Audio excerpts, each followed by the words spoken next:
हाँ, देखिए रूबिका जी, अभी आपने बोला ना कि मैंने इंडियन एक्सप्रेस खोल दिया। मैं अभी अंबेडकर जी को भी बीच में लाऊंगा और इलाहाबाद हाईकोर्ट ने अभी एक फटकार लगाई है पुलिस को, उस पर भी आऊंगा, क्योंकि इन सब चीजों को लाना जरूरी है रूबिका जी। जब गांधी जी ने एंटी अनटचेबिलिटी लीग शुरू की, फराज भाई, तो उन्होंने अपने फिर अब आप सन 1947 चले गए। मेरे सवाल का जवाब दीजिए ना फराज भाई।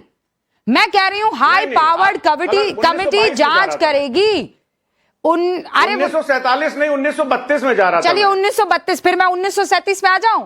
फिर तो चलिए वंदे मातरम पर बहस कर लें, फिर उसमें और गड़बड़ हो जाएगी, फंस जाएंगे आप। जब आपका बस चल ही रहा है किसी पर बहस करने के लिए, तो किसी पर भी बहस कर लेंगे। अरे 1875 से चलिए। हाँ, तो फिर 1875 से ही चलूंगी। आपको क्या लगता है? मुझे नहीं मालूम है। रविन्द्रनाथ टैगोर ने जब गाया था वंदे मातरम, कर लीजिए। हाँ, आप ये मत सोचिए कि आप इकलौते आप ही किताब पढ़ के आपसे और आपकी और मेरी ज्यादातर गुफ्तगू किताबों को लेकर ही होती है। So let's not talk about books. पे भी कर लीजिए, और उसमें क्या झूठ। अरे मैं बंकिम चंद्र पर भी कर दूंगी, उस पर भी मुझे कोई गुरेज नहीं है, और मैं इस पर भी कर लूंगी कि बाकी चार छंदों पर आपको क्यों दिक्कत हो रही है। आनंद मठ पे भी कर लीजिए, हम तो बोल रहे हैं। अरे पर मैं नहीं करूंगी ना। आप तो ये चाहते हैं। हाई पावर्ड कमिटी पर जवाब दीजिए, क्या वो दंतहीन है? क्या जजेस द्वारा बनाई गई हाई पावर्ड कमिटी आपको टूथलेस दिख रही है?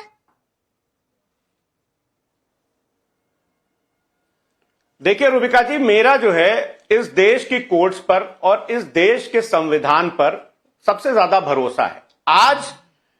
आज मोदी जी का जो ये काल चल रहा है, फिर मोदी जी उस काल में क्या हो रहा है ने जो हाई पावर्ड कमिटी को टूथलेस कहा है, वो सही है कि गलत है? भाईजान, छोटी सी बात पूछी है मैंने। मैं छोटी सी बात का आपको जवाब दे रहा हूं अब, लेकिन सुनिएगा, डिस्टर्ब ना करिएगा। 30 सेकंड के लिए सुन लीजिएगा प्लीज। अच्छा, 30 सेकंड तो सुनिए। इलाहाबाद हाईकोर्ट के सुनिए तो जी इलाहाबाद हाईकोर्ट के जज विनोद दिवाकर जी ने 3 जून 2026 को एक बात कही कि officers are more loyal to the establishment than constitution. ये उत्तर प्रदेश की मशीनरी के बारे में उन्होंने कहा, और उन्होंने कहा कि कॉन्स्टिट्यूशनल गवर्नेंस को व्यक्तिगत सुविधा या पॉलिटिकल हितों के अधीन नहीं किया जा सकता है। मलूक जी, अब ऐसा क्यों कहा बताइए इलाहाबाद हाईकोर्ट ने? जी, जब इलाहाबाद हाईकोर्ट पुलिस की मशीनरी के ऊपर इतना बड़ा सवाल उठा रहा है। बस कई बार ऐसा होता है कि एंकर 4 बार एक ही सवाल पूछती है, और उस एक ही सवाल का जब सामने वाला अलग अलग मुद्राओं में अलग अलग चीजों के साथ जवाब देने लगे, तो समझ जाना चाहिए कि आदमी के पास उसका जवाब नहीं है। मैंने सरल सवाल पूछा था, आपका नाम क्या है? आपने कहा महात्मा गांधी ने नाम पर 2 चीजें लिखी थी। मैंने कहा फराज भाई, आपका नाम क्या है? आपने कहा उस दिन बारिश हो रही थी, जब हरी हरी घास को मैंने देखा। अरे भाई, क्यों अब्बा जब्बा टब्बा? सिंपल सी बात कीजिए। हाई पावर्ड कमिटी दंतहीन है कि नहीं है? मलूक नागर जी।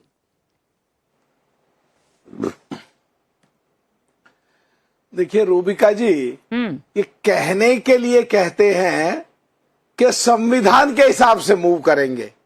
अगर संविधान के हिसाब से चलें तो 3 तंत्र देश को आज चलाने के लिए हैं, और संविधान के अनुसार पहला विधि पालिका जो देश की संसद में कानून बनता है, दूसरा संविधान के अनुसार उन कानूनों को लागू कराने के लिए व्यवस्था जो कार्यपालिका, और लगे अगर कानून में कहीं कमी रह गई है, नेचुरल जस्टिस पे ये बनाने में सांसदों से कोई चूक रह गई है, या लगे कि कार्यपालिका वाले कहीं मिल गए हैं सरकार के साथ, सरकार के अधीन है और गलत काम कर रहे हैं, तो फिर न्यायपालिका, और न्यायपालिका में सबसे सर्वोच्च माननीय सुप्रीम कोर्ट है, और माननीय सुप्रीम कोर्ट का पहले भी आदेश आया इस प्रदर्शन से संबंधित, उसका कंप्लायंस करते हुए जांच चल रही थी।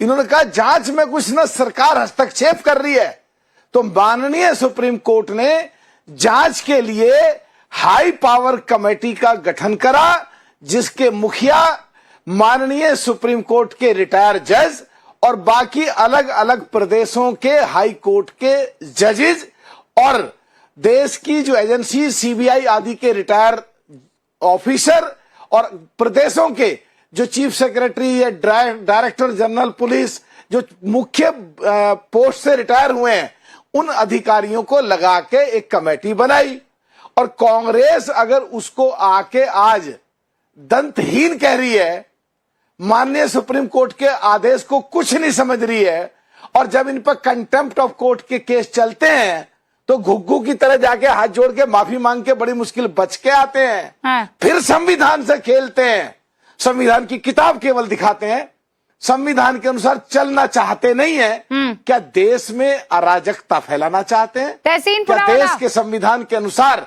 देश की सो कॉल्ड इंडिया गठबंधन की सबसे बड़ी पार्टी कांग्रेस मूवमेंट करना नहीं चाहती?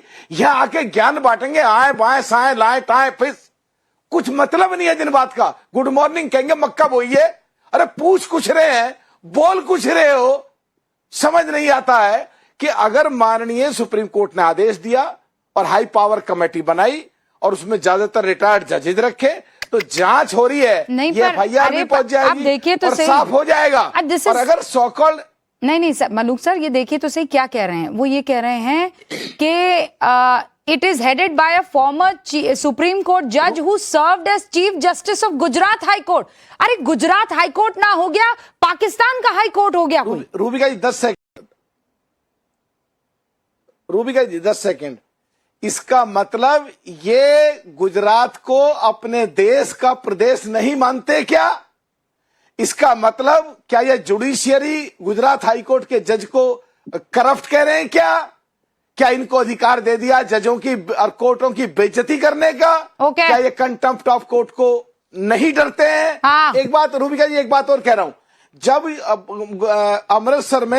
अमृतसर के पुलिस कमिश्नर ने कुछ लोगों को पकड़ा जो आतंकवादी गतिविधि में शामिल थे, हाँ। और उसमें उन्होंने बयान दिया कि कुछ लोग ऐसे घुस गए थे जो अराजकता फैला के उग्रवाद से संबंधित हरकत करके श्रीलंका, नेपाल और बांग्लादेश की तरह करना चाहते थे। तो इन लोगों ने उसे इनाम देने के बजाय जो देश के हित में ऑफिसर आईपीएस काम कर रहा था उसको सजा दी, उसको ट्रांसफर करा। ये देश के लोगों के सामने है, माना ये लड़ते हैं चुनाव में, टूटते हैं, खरते हैं, चूर होते हैं, पर इतना मत टूटो, इतना अराजकता मत फैलाओ जो संविधान को कुछ ना समझो। हाँ। जो देश के खिलाफ तुम्हारा एक्शन जाए, जो देश की जनता के खिलाफ एक्शन जाए। क्योंकि भाई मलूक नागर जी के पास देर से आई थी तो उनको इतना हक बनता है कि वो अपनी बात कह दें। तहसीन पुनावाला, फिर अश्विनी जी आती हैं आप। राधिका जी भी कुछ कहना चाह रही है। नहीं, पर जवाब क्या देना है, उनका कोई पॉइंट ही नहीं था। मैं उनका बहुत आदर करता हूँ, कोई पॉइंट ही नहीं। सर मैं अपनी बात रख दूं, इनका कोई पॉइंट नहीं था। वो कौन सी बात का लॉजिक कहाँ ले जा रहे हैं। मैं सर का बहुत आदर करता हूँ, लेकिन कोई लॉजिक ही नहीं उन बात में। भाई हाई पावर्ड कमेटी किस लिए बनी वो एक अलग विषय है। सुनिए सर, सुनिए, एक व्यक्ति पर पैलेट गन्स चढ़ाए गए, चलाने वाला जहां तक मेरी जानकारी है वो एक सीआरपीएफ का अफसर था जो 15 अगस्त के लिए बुलवाया गया था। अब उसको वहां लगा दिया ड्यूटी में। मैं आपको बता रहा हूं जो इन्फॉर्मेशन है, आप उसको अग्री करें ना करें, मैं आपको तथ्य बता रहा हूं। दर्शकों को जानने दीजिए ना सर, जानने दीजिए। अब वो सीआरपीएफ का था या दिल्ली पुलिस का था, इसके लिए आपको हाई पावर्ड कमेटी की जरूरत नहीं है। पैलेट गन लेने के पहले जो अफसर पैलेट गन लेता है उसकी एंट्री होती है, वो किस विभाग से, किस डिपार्टमेंट से, वो किसने इश्यू किया वो होता है, फायरिंग ऑर्डर किसने दिया वो होता है। वो एक बहुत सिंपल चीज है। हाई पावर्ड कमेटी देखेगी क्या सर्कमस्टेंसेस क्या हुआ, जिसने फायरिंग किया, किसी को गोली लगी, उस पे एफआईआर दर्ज करवाने के लिए high powered committee form by supreme court का क्या मतलब होता है। मतलब ये कौन से टॉपिक पे हम जाते हैं, कोई लॉजिक है बचा हुआ कि नहीं है? लॉजिक बचा हुआ, विधायक हो या देश में एमपी हो, कुछ पता लगे जब भी तो आपकी बात को सुनेंगे कि कुछ देश के नियम और कानून के देश की अनुसार कुछ समझ बोल दो आकर के। यार ऐसे डिबेट में एक पॉइंट में चुप बैठता हूं, नाटक थोड़ी मेरा बार आता बार 10 सेकंड दे दीजिए ना सर। मान लीजिए एक हाई पावर्ड कमेटी सरकार बनाती है, सुप्रीम कोर्ट बनाती है, कहती है किस तरह ट्रैफिक एक्सीडेंट रुकना है। यार ऐसे नहीं होता ना रूबिका जी, प्लीज आप थोड़ा सा तो दीजिए समय। मलूक जी, सुमित रूबिका जी मैं 10 सेकंड चाहता हूं। मलूक जी रुकिए 10 सेकंड। मान लीजिए सुप्रीम कोर्ट ने एक हाई पावर्ड कमेटी बनाई कि किस तरह बहुत ट्रैफिक वायलेशन हो रहे, ट्रैफिक लाइट टूट रहे, इसके लिए क्या करना चाहिए। हाई पावर्ड कमेटी बनाती है और उसका अध्ययन कर रहे हैं। उसके अंदर एक ट्रैफिक वायलेट सिग्नल टूटता है और किसी की मृत्यु हो जाती है, गाड़ी का एक्सीडेंट होता है, तो आप कहोगे हम एफआईआर रजिस्टर नहीं करेंगे क्योंकि हाई पावर्ड कमेटी उसकी इन्वेस्टिगेशन करी। क्या मतलब है? कोई लॉजिक है इन बातों में? ना तहसीन, नो अगेन ये तो कोई कह ही नहीं रहा है कि एफआईआर दर्ज हुई कि नहीं हुई कि क्यों हुई। नहीं क्यों नहीं नहीं हुई? तहसीन प्लीज, फिर आप कह रहे हैं किस बात का जवाब दूं? आप समझ ही नहीं रहे हैं। हाई पावर्ड कमिटी जो बनी है, क्या वो ट्रूथलेस है, is the question. High powered committee में जो जजेस हैं, चूंकि वो गुजरात हाई कोर्ट के जज रह चुके हैं, तो आपको लगता है वो काबिल नहीं है? क्यों? क्योंकि गुजरात का कनेक्शन प्रधानमंत्री नरेंद्र मोदी के साथ और अमित शाह के साथ है। Is he trying to join two dots together? उसके बाद वो कह रहे हैं शर्जिल इमाम को, एक वो शख्स है जिसने शर्जिल इमाम को बेल नहीं दी है, उस जज को भी इस हाई पावर्ड कमिटी में लिया गया है। क्या दूसरे सीजीआई नहीं थे? कि what is he even trying to say? Pawan Kheda क्या कहना चाह रहे हैं? आप अग्री करते हैं इस पॉइंट से?